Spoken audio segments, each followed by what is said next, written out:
Welcome back to another episode of Sandbox Sessions. My name is Rachel. I'm all things operations here at Recess. I am Taylor. I'm one of the co-founders of Recess. Evan, co-founder of Recess. And today, super excited. Today's guest is the incredible Stacie McDavid, visionary leader, powerhouse entrepreneur, passionate philanthropist, CEO of McDavid Companies. She's known for her bold leadership and big heart, blending business savvy and a true commitment to giving back.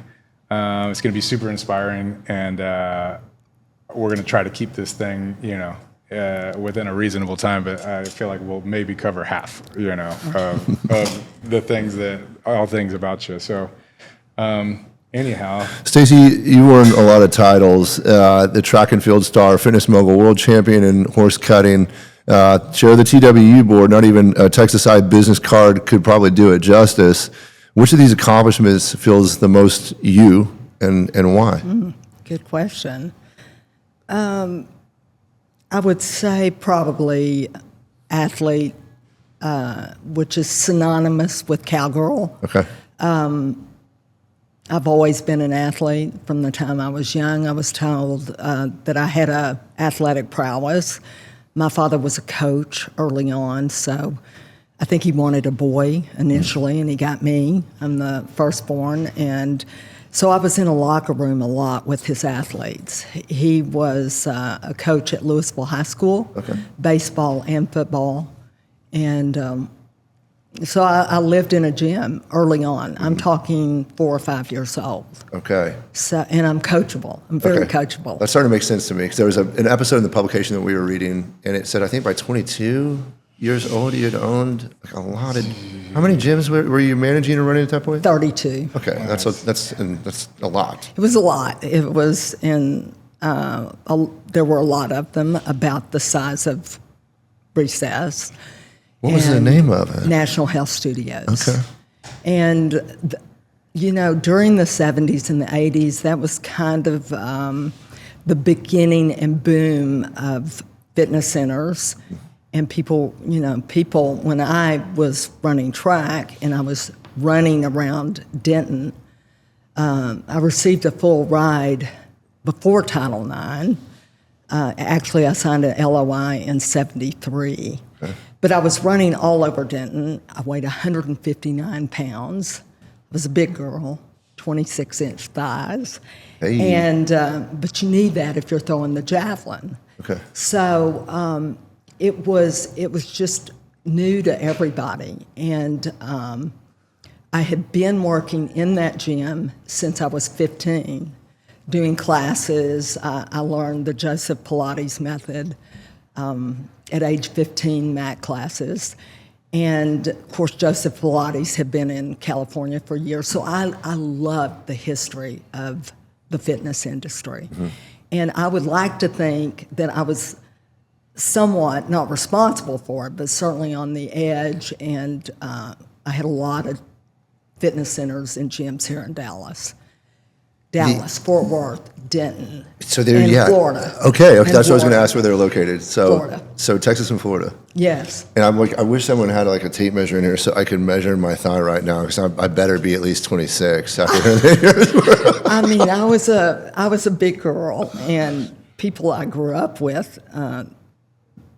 They certainly look at me now, and they're like, wait a minute, you're just a mere shadow of your former self. And I am. When I stopped throwing the javelin, and I just didn't need that many calories per day. Sure. So it was pretty easy to drop that weight. I dropped 20 pounds the first year, maybe a little more than 20 the second year. So I did it right, and I've been thin ever since. Okay. It was interesting, and I'll just share this with y'all. The body shaming was real then. You were just hearing about anorexia and bulimia then. I was very careful with my clients in the fitness industry, and really had to sensitivity train. But I knew it personally. I knew it firsthand what it was like to be heavy and then be thin. Mm-hmm.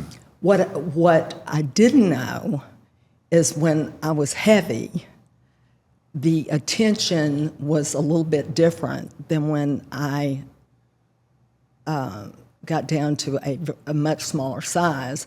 Then all of a sudden I became somewhat self-conscious because everybody was looking at me. Okay. I felt like more men were looking at me, and so it made me somewhat withdraw. As you can tell, I'm an extrovert by nature. And so that was a little bit of a period for me that I had to overcome, and I overcame it, but I had huge calves, could not find any boots that would fit. I'm jealous. You know So how jealous of hard your calves, it is to Stacie. build those calves up. Taylor, it's extremely hard, but I was a toe walker. Okay. And if you're a toe walker from birth, you got some big calves. Okay. They're big, they're beautiful, they're vascular, but What's not that? so much for girls. Calves, so, I mean, I need to start toe walking then. Is that the secret Toe to building walk. big calves? Toe walk. Just Toe get walking. on those toes. Just start walking on the toes. And you'll be a little bit sore, because you know toe races, they hurt. They Okay. hurt. Oh, maybe I'll just wear some heels. When she said toe walker, I immediately took it as something to do with like country western No, out no, of no. like you're Okay. like you're walking, and I was waiting for Rachel to start laughing because I was like, if it is, she'll know what it is and she'll bring it up. But I needed to. Okay, so it has It's nothing to actually- do with walking That's an okay. animal or No, like. no. Okay, It's actually a clinical term. Okay. And I Got it. didn't know it until I was in New York at HSS, and I was having hip replacement in my 50s. I had hip dysplasia, congenital. And I said to the doctor, like a German shepherd? And he goes, yeah, like a German shepherd. And I said, I'm 55 finding out that I've got hip dysplasia. Yeah. What are you talking about? And then I called my father, he was a chemistry educator, and he said, oh my God, no wonder you came out of the womb walking on your toes. Made complete sense. The minute I had the hip replacements, I never walked on my toes again. Really? Really? Crazy, right? That is something. But walk on those toes, Taylor, Okay. and you will build up those I'm calves. going to do it. I'm going Yeah. to do it. Stacie, what do you think about the fitness world today? What's offered, the gyms that are out there? I mean, you've seen Recess now. Do you think fitness is headed in a direction? Do you think it's become something different than it was back when you were a little more involved? It certainly has become more, it's evolved, it's morphed due to the science, due to more people delving into the equipment. And it's smarter, it's more efficient. You don't have to, as you guys know, and I want to come here. I'm coming back to Recess. Great. I want to train in here at Heck least yeah. a few times, Good. even though I have my own gym at our home in Fort Worth and Aspen, and it's big. David said, to keep you out of the gym, I need to build you a gym. I said, that is correct. Because I'm literally in our gym 6 days a week. That's great. I have It shows. Yeah. Well, mentally, I do it. If I'm not in the gym, I'm not really a nice person. Yeah. I'm not. I have I to. get it. I get it. I think we all get that. Yes, I'm sure you do. Yeah. Well, you're so involved in education and business, and obviously have been in fitness. But I would like to. I'm oldest daughter in my family. I think a lot of personality traits come from that. But I know that your oldest daughter lost your mom at 10, and then you were kind of parentified at that point, taking on a lot of responsibility. You said you were in the locker room with your dad a lot. I know in the article I was reading, you were requested to play football, and they said that you were like before your time, right? You were, kind of pioneering that and destigmatizing things for girls kind of in fitness and athletics all the way from that point at a really young age. I would kind of love to hear your own personal like fitness journey from the time that you were asking to play football kind of all the way through your scholarships and kind of what brought you into your fitness space with the franchises and all that. Well, obviously, I loved gyms, and I felt really at home in them. As much at home in a gym as I do in my own house. And I would say that journey from a child, because I was gifted physically, I was the least gifted in our family. Let me just throw that out there. Okay.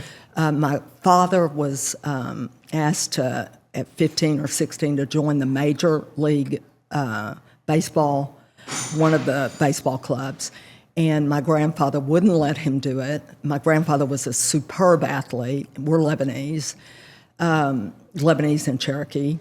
And for Lebanese, for that culture, it is a very important thing to go to college. And they start grooming you very early about that. So even though I was gifted and I came from a line of gifted athletes, education was always at the forefront. I didn't apply myself in school early on. I did elementary, junior high, and then high school. I was like, you know what? I'm not interested. I'd rather be playing sandlot ball, which I did a lot, baseball and football. I loved basketball too, but not like I did baseball and football at that time. But rarely could I do that with women. I had one friend of color who was an excellent athlete, about 6 feet, 6'1" or 2", and she was a good athlete too, so we ran around together a lot. But I was before my time. I met with the coaches recently that are still living from Denton that knew that I had gone in to coach Billy Ryan, and asked him, I said, I would at least like to punt or kick, and I think I could help the team. And he said, please do not bring this to the press, or we don't need that. We had been up for state championship the year before, had a good ball club, but weren't so good my senior year. And so, I was quiet and I was okay. I didn't want to cause a stink. And my father was slightly concerned. My brother was playing ball, a little bit younger than me, and it was embarrassing for him. And he said, you're going to get your head knocked off. Do you not understand? You will be a target. But it didn't matter. They didn't want me to play ball anyway. I loved it, and thank goodness I was patient, because a better deal came along. Trust the process, as your neon sign says in the ladies' locker room. And I'm glad I did. And really, my question was, out of all the accolades or accomplishments that you've received, and which one feels the most you? And again, those accomplishments were from the horse cutting champion, the chair of the TWU board, the fitness mogul, the field star. Out of all those, or is there any one specifically that feels the most you, or are they all kind of? They're all somewhat synonymous, with the exception of being chairman of the Board of Regents at Texas Women's University, and that experience was a whole different deal. That was, however, a benchmark and a goal for me at the age of 18 or 19, when none of my peers knew what a Board of Regent was. Okay. I did, because my father was an educator at Denton High School at that time, and North Texas, 46 years. So I understood administrative positions in higher ed. Okay. But I would say, to answer it again, really, it's synopsis with athlete and / cowgirl. If you are a competitive cowgirl and you are a Hall of Famer of in anything, you are an athlete traditionally. Sure. If you're a Hall of Famer in a sport. Makes sense. And I've always told David, and I'm not going to have a headstone, but if I did, I definitely would want athlete on Athlete. it. But I'm a cowgirl. Okay. And so I live it, eat it, breathe it, and I would say I'm both, and they're one and the same. That's great. I like hearing that too, especially with some of our future road plans on the map and locations and places I'm thinking that might be just perfect to land a second location where there's some cow stuff going on. Stacie, you once shared a memory of your grandmother and your great aunt racing horses in their 70s or cowgirling around. I got to think, that perhaps there's a little bit of that scene that represents kind of who you are. Maybe that's just in your blood, that it's this humble yet bold kind of cowgirl style. Like what can you say? Do you remember that memory? Do you think that it had any kind of profound effect on you, where you thought like, just seeing a close family member, and being like, that's amazing, and like that's gonna be me. I'm gonna be racing horses into my 70s, and like that's amazing. That's inspiring. I guess what I thought was, as we were all, it was a family reunion. We were lined up on a barbed wire fence, and I even remember an old water pump right behind us, and this pasture was full of divots. And they got on, I don't know, I would call them not the kind of horses I'm used to riding, because I'm riding athletes that are insane. They're just bred to the hill. And these were just regular old cow ponies, I guess. I don't know. But normally these women wore dresses during that era. And they had pedal pusher pants or some sort of pan on, and I saw them saddle up these ponies, and I was standing there, as we all were, in awe, saying, wait, what? Because I'm a grandmother, and my grandmother never talked about her earlier life, and I don't with my grandkids. I just want to hear what's going on with them. And if you think about your relationships with your grandparents, it's probably similar. They're just more interested in what you've got going on. So for me, it was not only, I will never get that out of my mind ever, and it was a master class in humility. In that she never bragged about it, but her sisters and siblings did say that you can't believe how she rode, and she had a horse, and she rode like the wind. And I was like, yeah, right, until I saw it with my own eyes. Yeah. Who gets on a horse in their 70s? Okay. I'm almost there. But who gets on a horse and literally over and under that horse, and they're actually racing their sibling, who was older than her, to the barn or wherever they were going, I don't recall. But I've never seen anybody else do that. Man or woman. Yeah. So it was shocking when you find out it's your grandmother. She did have a life before you, and it is, Rachel, to your point, it's in my DNA. It really is. Yeah. So go ahead.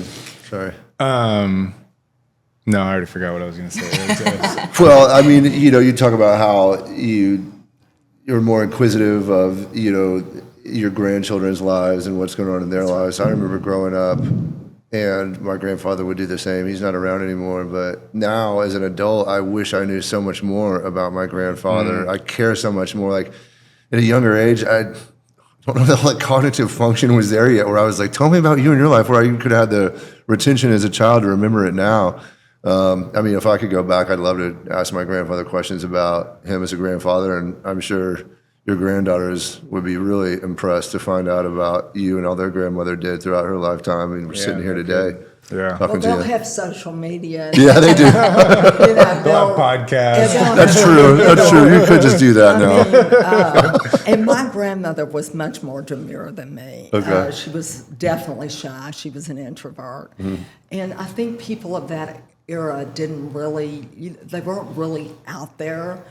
And but truly, when I'm sitting with we have actually, David and I have been together 45 years, and we have 6 grandchildren with my 2 stepsons, and we have 2 with our daughter, a boy and a girl. And the boy has watched me at the Fort Worth Stock Show and Rodeo in Dallas in the Grand Entries. Mm-hmm. And he's seen me on horses, he's seen me cutting, and he does know that Cece is a cowgirl. Okay. The little one, I think it's in her DNA. I think he's a little bit more fearful of horses. Mm-hmm. She's 2, Just, she's ready to ride. Have you ever been bucked off of a horse? What do you think? Yeah, of course. You just get back That's on. what we do. Just get back up. Keep going. Get back on. So how are you gonna get her into being a cowgirl? Do you start with mutton busting? Like, how do you start someone so little? Well, she has very cerebral parents, and the mutton busting, which I have tried to encourage, they're so worried about CT and everything else. But they have helmets on, and I said, Starling, it's beautiful if they can ride backwards on them. You can stay on a lot longer if you turn around and ride towards the rear end. Okay. just note that, just in case you're mutton busting. Yeah. I don't care what they do, really, as long as they're happy. Our daughter rode. I think she rode better than I did, and she was quite the competitor till she was in college. She went to the University of Texas, but she's been in New York 15 years. Not happening. No. and the horse was never her spirit animal like it is mine. Okay. I heard from a credible source something that I'd like to bring up. Mild question. I heard that when your husband David first met you, that he thought you were fast, quote unquote, fast looking. And I'm obviously, not obviously, I am slightly younger than you are, Stacie, so I don't quite understand what that means. I think I got a general idea. Could you explain a little bit, like, what is that true? And Yes, that's okay. true. Which I was appalled when he said it. I but can't imagine. We were matchmade by a Jewish matchmaker in Dallas, and the guy was a rabbi cantor. He was relentless.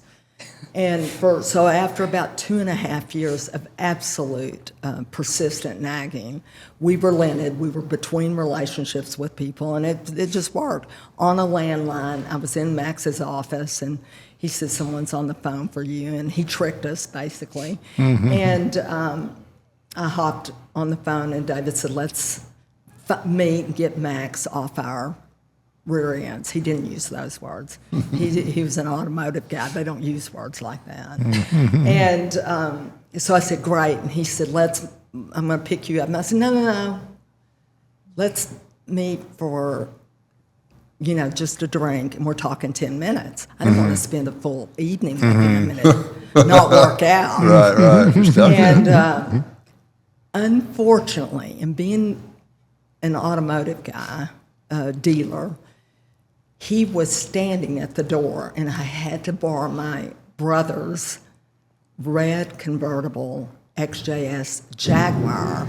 And I said, this guy's going to be a car guy. He's definitely going to try to see what I'm driving. Mm-hmm. And my car was in the shop, and I had parked far from the front door, but he was standing out there, and he saw me, and I had just got back from the Caribbean. My hair was down to my it was very long, and I was very dark then, and I was not dressed flashy, but probably you had a red Jag convertible. Old Weatherford boy, even though he had dealerships in Dallas, he said I looked fast. That's what he said, and I said, I think it was the red Jag. I think it was the red Jag. But that 10 minutes, let me just catch you up. That 10 minutes turned into 4 hours. And it was literally grilling one another about, I never asked a person questions like I asked him, and vice versa. Mm. So, and then we dated from that moment on. That's cool. Yeah. How long have y'all been together now? I think it's been about 45 years. Wow, incredible. A long time. We dated 2.5 years. He proposed on the Great Wall of China in 1982. Holy cow. So, long time. How cool. Some Congratulations. of y'all weren't born then. Well, no, I was born a couple years after that. Okay. We got a lightning round here. Is there anything, Stacie, that you would like to cover that we haven't covered? There's a couple things, why don't we just get through this lightning round? Maybe think about that. And What's fitness habit you'll never skip, even on vacation? Oh, that's so funny. I was talking to Taylor Sheridan about it the other day. I don't like to not do my arms because they're the first to go as you The start triceps, the aging. women's triceps. Not my triceps. Not yours? No, they Okay. don't wave. Okay, Like that's when good. I'm waving, they Yeah. don't. They stop. Okay, yeah, that's, I know Okay, you know my what mom I'm is about talking it. about right there? Yeah, well, that's what my mom's real particular about her triceps. She'll always say, that's the first thing on a woman. And she's like, I refuse. Not the bat wings. Yeah. I just can't handle it. But I had to go almost a week without doing them. And I said, my arms are gone. Taylor's buffed, like you Yeah. both are. And so anyway, so that's, I do like to work on my arms. And I do like to stretch. I'm wound tight. I've had a lot of surgery, over 30 plus from injuries. And I wish I'd had more cosmetic surgery. That's on the table. It's great, whatever. But, I will say we lose that flexibility. And as you all know, that is a component of being fit. It is. We didn't know it so much in the 70s. We do know it now. And I think as you age, it's one of the most integral parts to a workout is Pilates or yoga. End of story. Pilates is hard. It's hard. It is Yeah, man. hard. It's hard. I mean, we do a class here called boarding school, and it just takes place on this little wooden, or not Yes. a wooden, it's a little reformer. It's it's a hero board. So it moves like a reformer, but whatever, it's mobile. And we do it here in this classroom, and it is so humbling.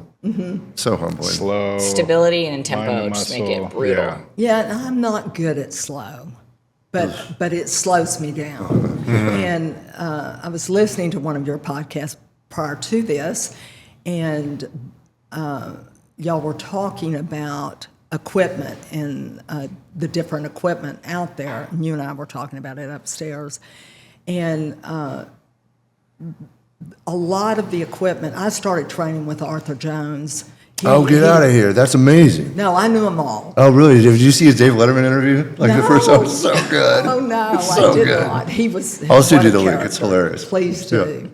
But isokinetic training for me was the key because, but nobody knew what that was at that time. And, but he certainly got the memo on that because he developed Nautilus in probably 70. I started doing the prototypes early 70s.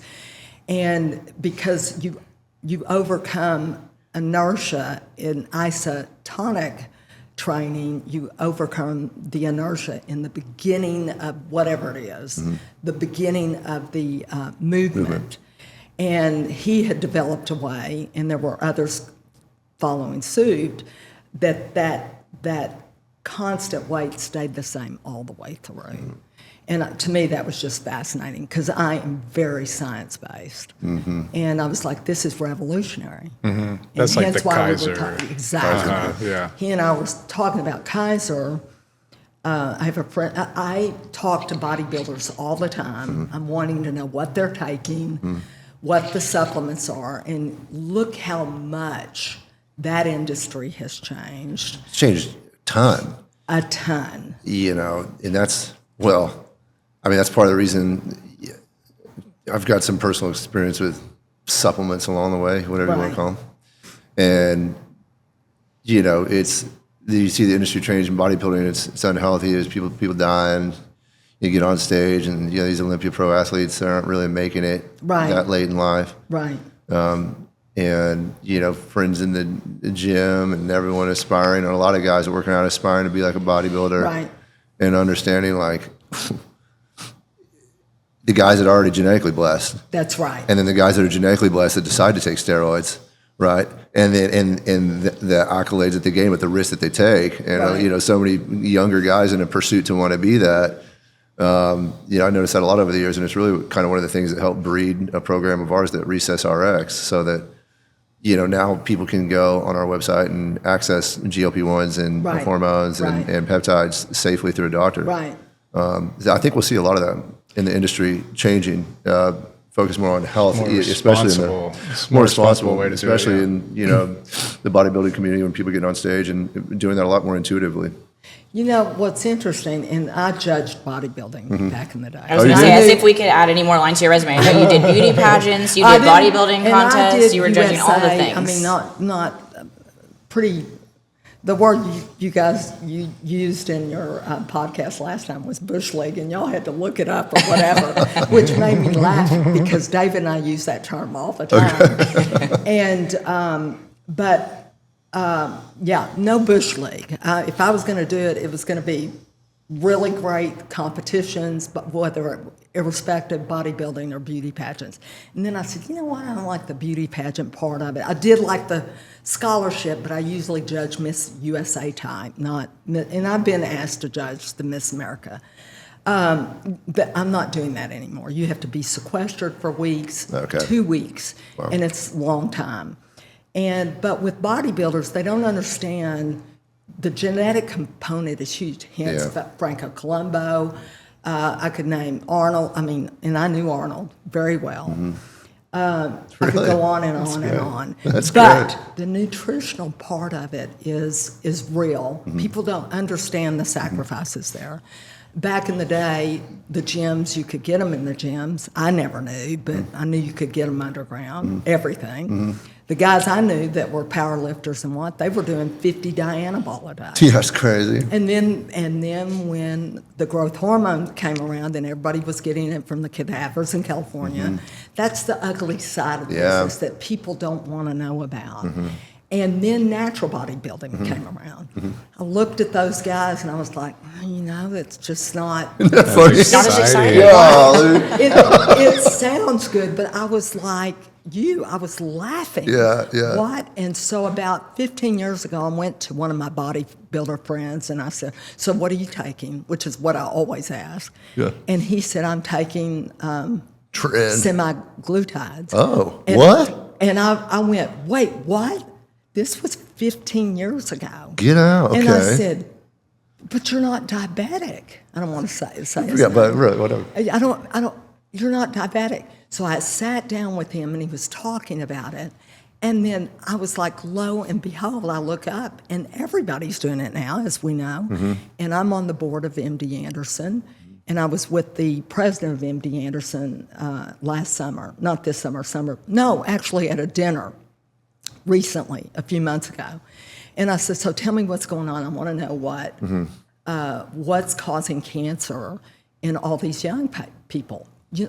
First thing he said was microplastics. I believe and it. And I went, whoa, okay, I got it. And then we had the Nobel laureate there, and she had 60 plus members on her research team. And they proceed to tell me, and I have a friend on the board at Sloan in New York, which is the second best hospital. MD's the #1 cancer hospital in the world and has been forever. Every single patient was on a semaglutide. They're controlling the sugar that feeds the tumor. Itself, okay. And the underlier is microplastics. And then that right there, well, what do you think I did? I got rid of everything plastic. I mean, you better quit drinking that. I know. I was like, please bottle in glass. Bring a glass bottle in. Yeah, I mean, it's so interesting. So I am a learner, and I am inquisitive, and I'm always wanting to learn, and that's why I always kind of just go out there, and I want to see what's new. I want to be on the. Not maybe the cutting edge, but I don't want to be left behind. No way. Yeah.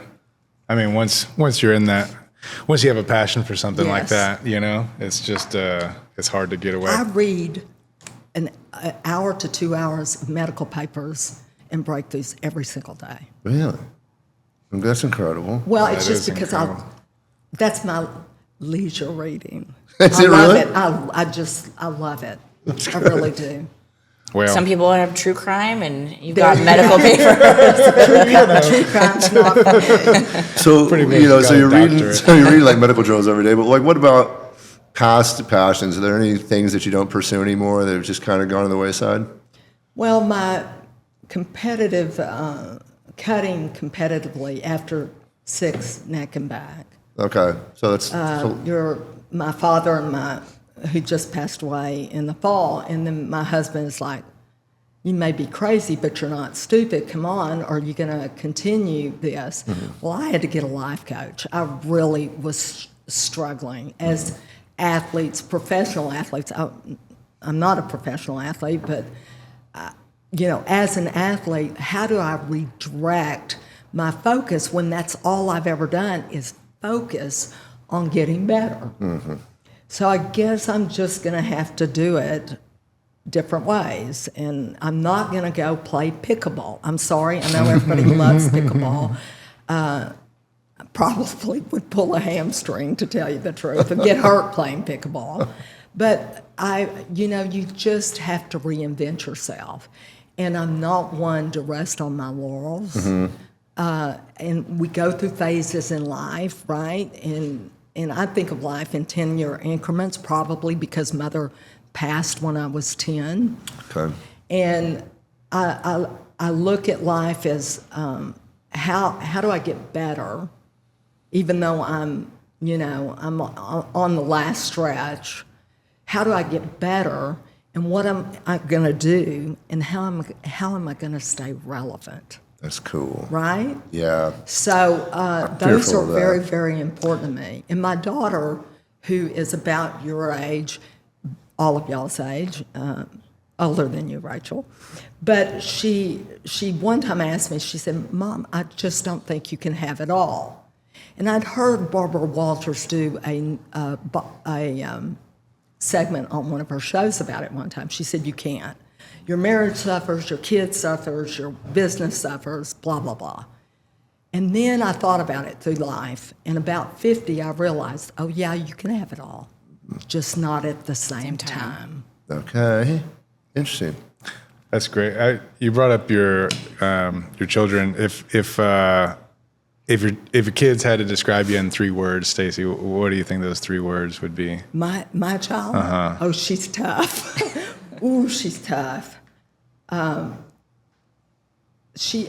We went around the table the other day and asked what our strong suits were, Oh, cool. what our gifts were. Just, I don't know, just biding time. That's and great. It came to me, or I said, let me start. And then I prefaced it with, I have more than one gift. But she thought, she said this. She said, of course you do. Like that. I think she would say that I exude confidence. It's not just that, it's maturity. I'm not sure I had it at 30. I didn't have it at 36. You don't, because you've got to earn it. And the only way you can build self-esteem is to earn it on your own. Yeah. You cannot, I can't build Sterling's self-esteem. She's got to do that on her own. And that's why I told her a long time, from the time she was 4 years old, your dad and I are running out of money and air at the same time. You better figure it out. I was tough. I was a tough mom. That's great. I mean, I think that's a great answer. So she would say confident. Confident. She would say confident. Okay. She would say I was 2 more. Give us 2 more. 2 more. Two more words she would use to describe you. Very strict. She would say I was very strict. I didn't think so, but I mean, I was strict. I had raised 4 other siblings, or helped raise them, and and I was tough, and I was the enforcer at home because Dad was freaking out. He's 33 with a year-old crying through the house for Mama, and she was gone, and my 8-year-old brother, and then I had to pull it together. Lost my childhood that day and joined a fraternal organization that no one I knew had ever lost their mother at 10. But the beautiful thing about all of that is it did make me the person I am today, that experience of growing up very quickly. But I have since read numerous articles, and there's been lots of studies of women that have lost their mom or father, but particularly motherless daughters early, that they become major CEOs or CFOs of companies. So do women that have participated in athletics. I would say the last number I saw was either 63 or 68% of female CEOs went from the locker room to the boardroom. That's I great. imagine it could go either way, right, Stacie? I mean, you get thrown into the crucible, Right. and you're either going to come out stronger, tougher and more gritty and confident, determined than, or you're not. Or you're going to get up in a fetal position Yeah. and suck your thumb. Yeah. Not And acceptable. back in the day, we didn't have grieving counselors. My father was like, he didn't mean to be that way because he was a very kind man, never raised his voice, but he was like, suck it up. Basically, he didn't say those words, but basically that's what we did. And so when I was David's had health issues due to cancer in 2005. So for 20 years we've been dealing with, he had head and throat cancer. We've been dealing with the tremendous consequences of radiation, swallowing, bilateral carotid occlusion, both carotids closed. And that's just a product of radiation, any radiation. You're going to have issues with it, whether it's mastectomies, whatever. Yeah. And so we're learning now, MD Anderson and UT Southwestern has a complete branch of what they call necrosis post-radiation department. They have wings where they're seeing patients they never dreamt that they would live that long, 20 years post, on a stage 3 cancer that was very serious. And people are living longer now with cancer and the immunotherapy, et cetera. Gosh, and you just kind of goes back to the whole microplastics thing, and it sounds kind of silly. I mean, even the meal prep containers, right? Because Right. they says BPA free. I don't know. I don't trust it. I just don't know. No. I mean, for a long time I was foolish with the microwave. Yeah. And I mean, Yeah. a long time, like, is it within the last 2 or 3 years where I had this epiphany one day and I'm like microwaving some to-go food and it's in a plastic, it's probably Right. styrofoam. It's that bad, okay? Yeah. Where the meal prep container.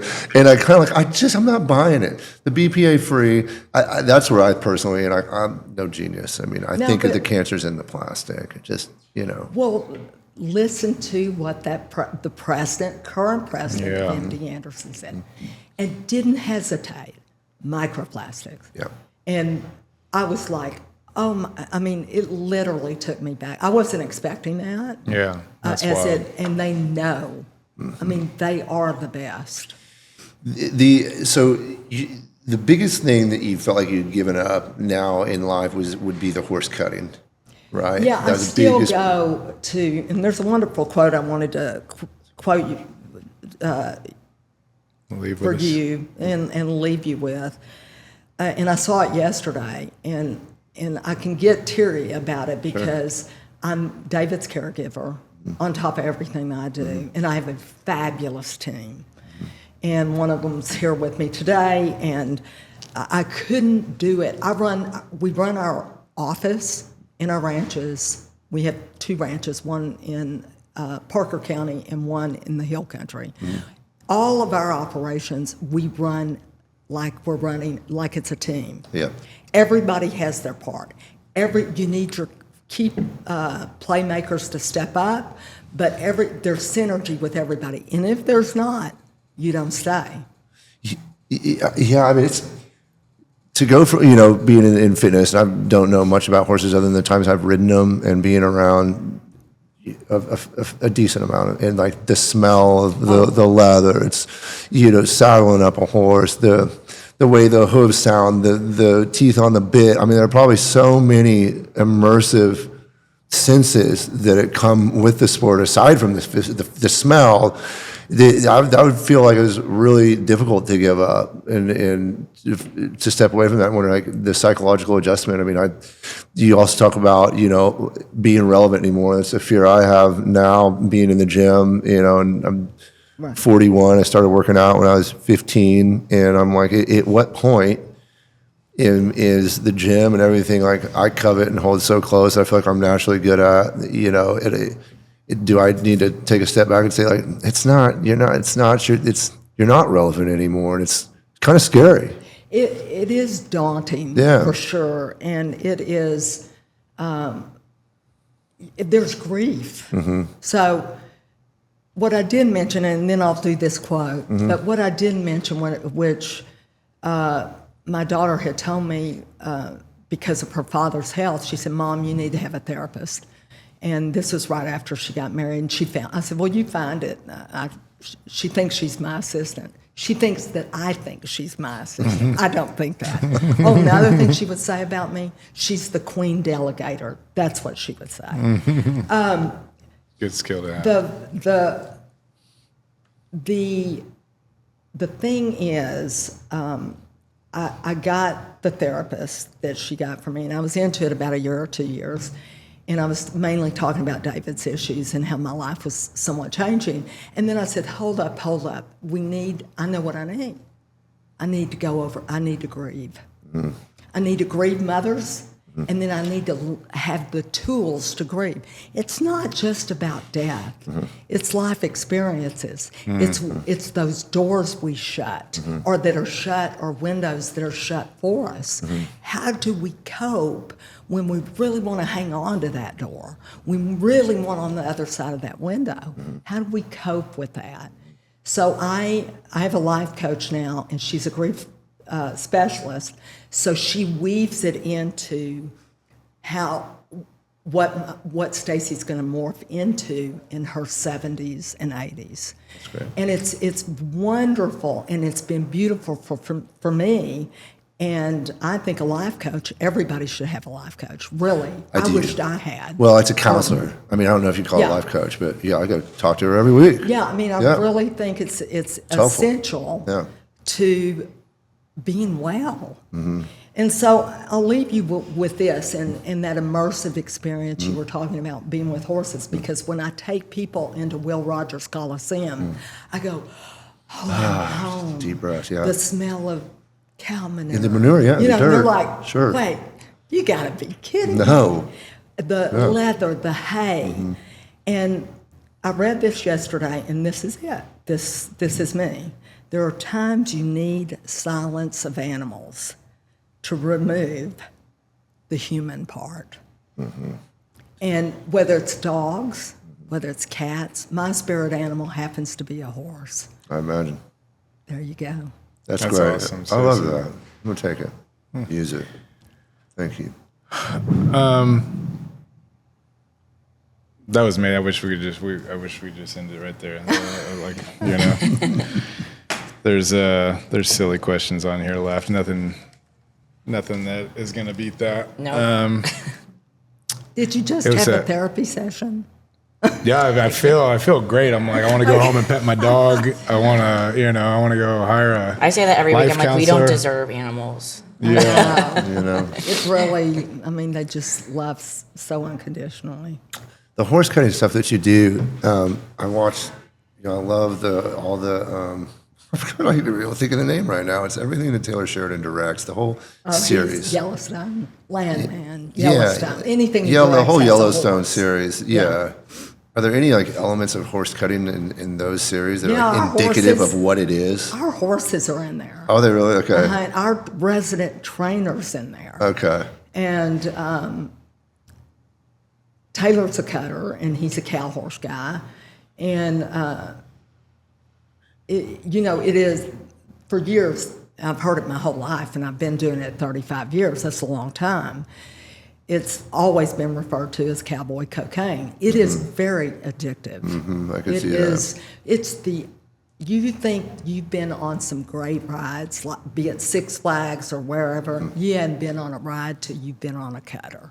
that. Yeah. And cutting horses are the most, and reining cow horses are the most athletic of all, in my view, of all the equine world. There's something else. I'm allergic to them. But To I horses. know people that were allergic. I just to don't horses. care. I mean, Yeah, I still no, like whenever exactly. I'll go Oh, whatever. the smell of hay. I like it. That- I'll be yeah. allergic to them. Still get on them. Yeah. Taylor Sheridan, I was watching one of the episodes that he had produced and written. I didn't realize he's definitely a workout guy. I mean, he's pretty jacked. He's trapped. Beyond. Yeah, I was like, I'm going to rewind that. He was getting out of the hot tub, and I'm like, Am I gay for Taylor Sheridan right now? Dude's huge. No, he's a firefly That's for sure. good. But he works at it. I mean, he loves to eat. He's a fabulous chef, but he loves to work out. How did and you two? He's a gym rat too, and he worked in gyms. Okay. Yeah. Well, that would make that. And that he tracks. sold used cars in Spanish in L.A. He is. How did you two meet? I actually had put him up for the Hall of Fame, for the Texas Cowboy Hall of Fame years before they inducted him. And I said, look, I had watched a film. A friend of mine's a producer in Hollywood. He's one of my husband's best friends, Chuck Roven, and he did Oppenheimer. He did all the Superman, Wonder Woman, all those, and Justice League. And Chuck always, as a voting member of the Academy, he always calls me and asks me what films I like. And that particular year, he called me in January, right before the Oscars, and he said, well, so what's the film? You know, give me the lowdown. Give me the lowdown. That's how he talks. And I said, well, the best film I've seen is Hell or High Water. Okay. And I said, I've done a deep dive into this Taylor Sheridan. I can't find anything about him. And I don't know if y'all have seen that film, have, yeah. but what a wonderful Texas genre film about West Texas. It's a true story, and Taylor wrote it in 3 days. Really? 3 days, and it's about his uncle in Bosque County. Anyway, so I put Taylor up, and they weren't accepting him. One day, out of the blue, they said, would you like to formally nominate him this year? And I said, great. Finally. Absolutely. What are y'all talking about? So they said, call him. Well, I didn't have his number, and I called our resident trainer who had been on the show with our horses. And I said, I thought it would go to voicemail or an assistant. And he picked up. And I went, I'm not ready to talk to you. And then I said, okay, hello, and he said, I need to talk. I said, I need your bio. I need all of that. He said, I don't have an assistant. And I said, wait a minute, what? He said, I don't have an assistant. And he was doing Yellowstone, I forget which season, maybe the second or the third. And I said, okay. And he said, I want you to interview me. Oh, that's great. For 2 days. On and off when he was on set. I mean, he's very intense, intense as you can imagine. Very talented in that he can do multiple things well. And focus. Yeah. Because you have to. And he is a perfectionist, and his wife is one of my closest friends. Nick is phenomenal. And not to mention, as beautiful as anybody I've ever seen. But Taylor, he had me interview him for 3 days. And then he said this, which really freaked me out. I'm kind of an aspiring writer. I've always loved to write, but not in his league. He's like Larry McMurtry, for God's sake. Great stuff. And so I said, okay, send me your bio. And he said, no, I want you to write my bio. And I knew I was going to have to write the letter to the Texas Cowboy Hall of Fame, so I ended it with, come hell or high water, this man needs to be inducted into the Texas Cowboy Hall of Fame. Yeah, that's fitting. And that's how I signed it. So he approved, which I was like, of course, heck yeah. And then he said, I want you to write my bio. And I was like, I'm not equipped to write your bio. You're the man. But I'd sit in the cow box with these cowboys for years and them talk about Yellowstone. And the first question he asked me was, do you watch Yellowstone? And I said, I'm sorry, I don't. And he said, you got to promise me you'll watch it. I said, okay, I will. And then the second season where he shot, I don't know what year it was that he shot everybody up. Yeah, that was like the third or fourth year. Well, where they started killing everyone off. Yeah, when they killed everyone. Yeah. He said, it was third or fourth year, because right before the very last season. So I had to catch up. That was a lot. It's a lot of catching up, yeah. And we were in Aspen, so I was able to catch up. It was the summer. Just binge it, yeah. And then right after that shoot 'em up deal, And that's a funny story. I'm not going to share it because he probably doesn't want me to. But my phone rings literally after it airs. What'd you think of everybody getting shot? And I said, well, that was certainly, never seen anything like it, and it was certainly a first in your industry. So he's very conscientious, and he cares what the real cowboys think about his work in Cowgirls. And I just, I sit up there with cowboys because we're looking at cattle. So I hear all the nuances and what's appealing to them, and I love that. I love being a fly on the wall. But then they'll say, Stacie Mac, what do you think about that?